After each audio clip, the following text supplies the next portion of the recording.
Welcome to the presentation on combinational logic devices for assembly programming. First device we want to look at is a decoder. Basically what it does is it decodes the input and signifies what the input value is by raising just one of its outputs. You can think of the inputs A and B over here as making up a binary number. Maybe A is the most significant digit and B is the least significant digit. And in general, if you can have more inputs than 2. If you had n inputs here, you would have 2 to the n outputs over here.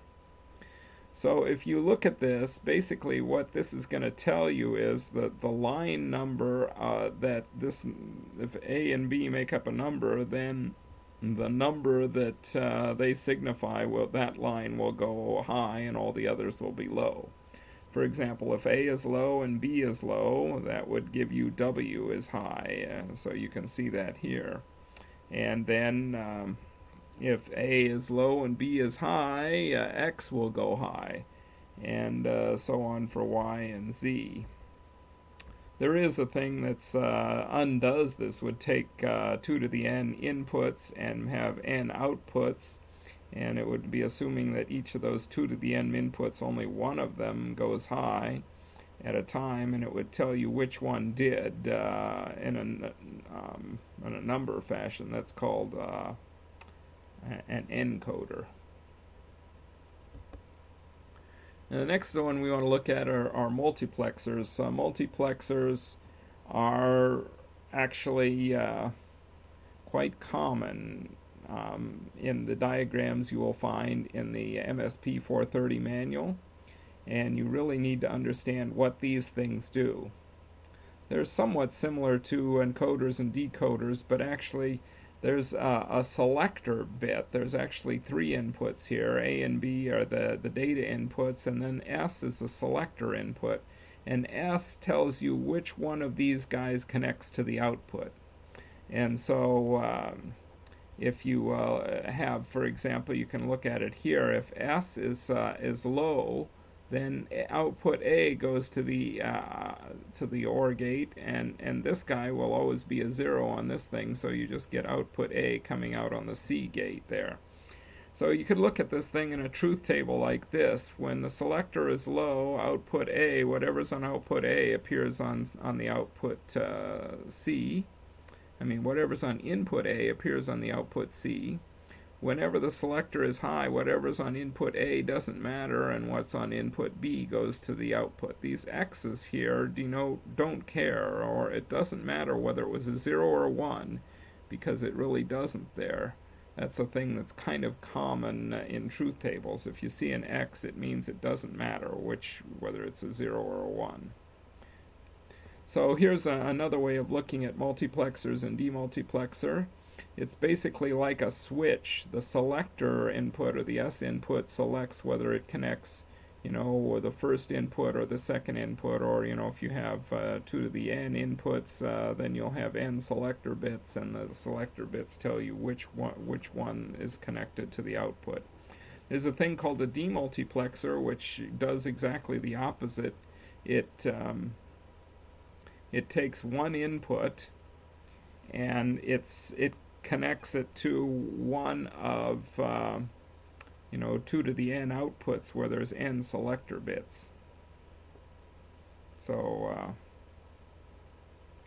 that would do a demultiplexer.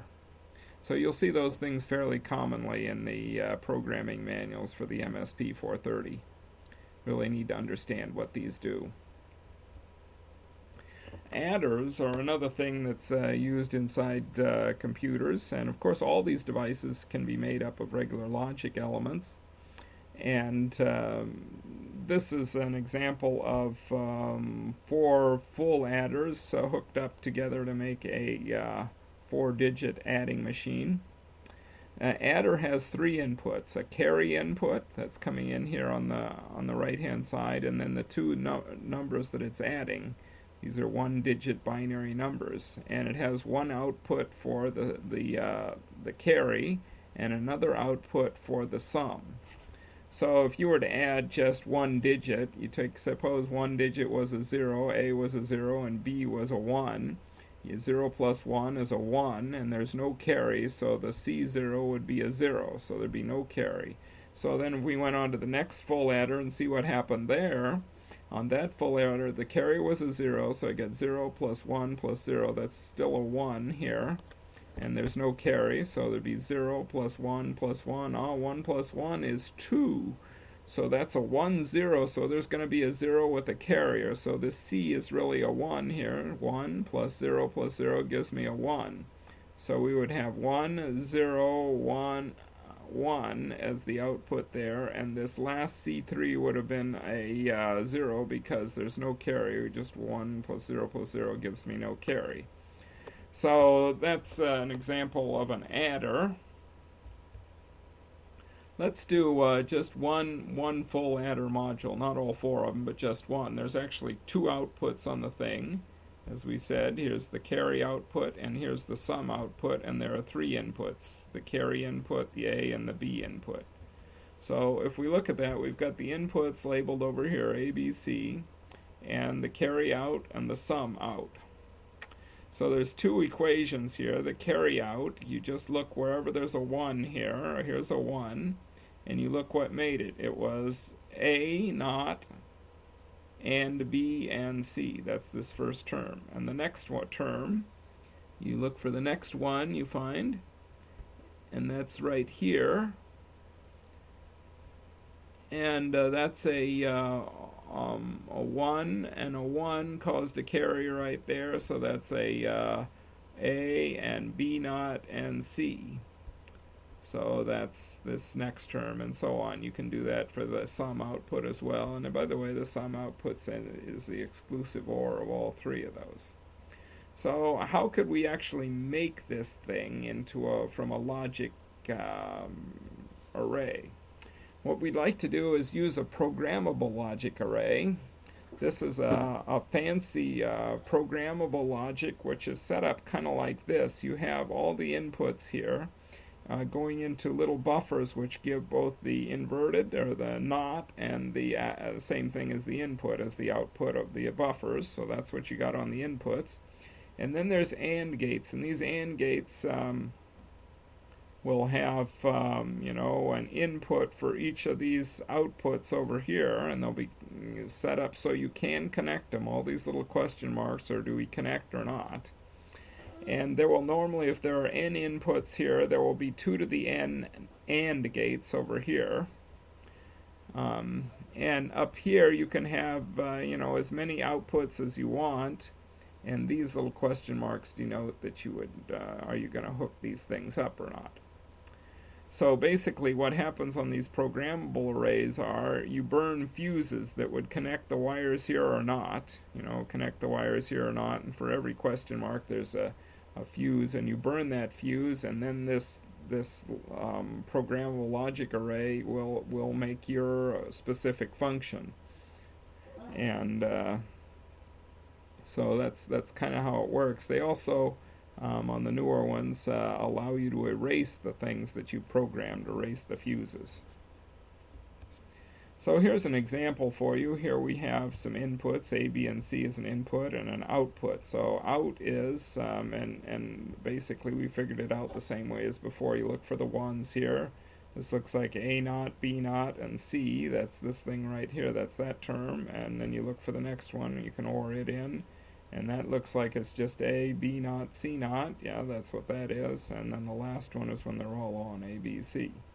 So let's try and make that with a programmable logic array. So here's a programmable logic array. It has the A, B, C as the inputs, and out1 as an output. So it looks like there are 3 terms here. 1, 2, 3 ones. So fortunately we can do that with 3 AND gates. If there were more ones in this out here, we couldn't make this work. But fortunately there's only 3, so we can OR those 3 things together. So we're going to want to burn that one, and burn that one. It would OR those 3 things together. So what are the 3 things we want to OR? Well, they're this term, or that term, or that term, or basically A naught, B naught, and C. So we'd go A naught, that's this we want to burn that fuse. B naught is this fuse, and C is this fuse down here. And you do that for each of the three terms. When you do that, all those red dots would be connected. And so there you have your your equation out one, and it was made out of this programmable logic array. So here's a quiz for you to work on. This is actually the sum output of that half adder. If you had another 4 of these guys, maybe you could get by with less, I don't know, but at least for sure if you had another 4 of these guys, you could also, and another OR gate up here, you could also make the carry out and have the whole thing there. So I'll let you think about this, and that's what we've looked at here for combinational logic.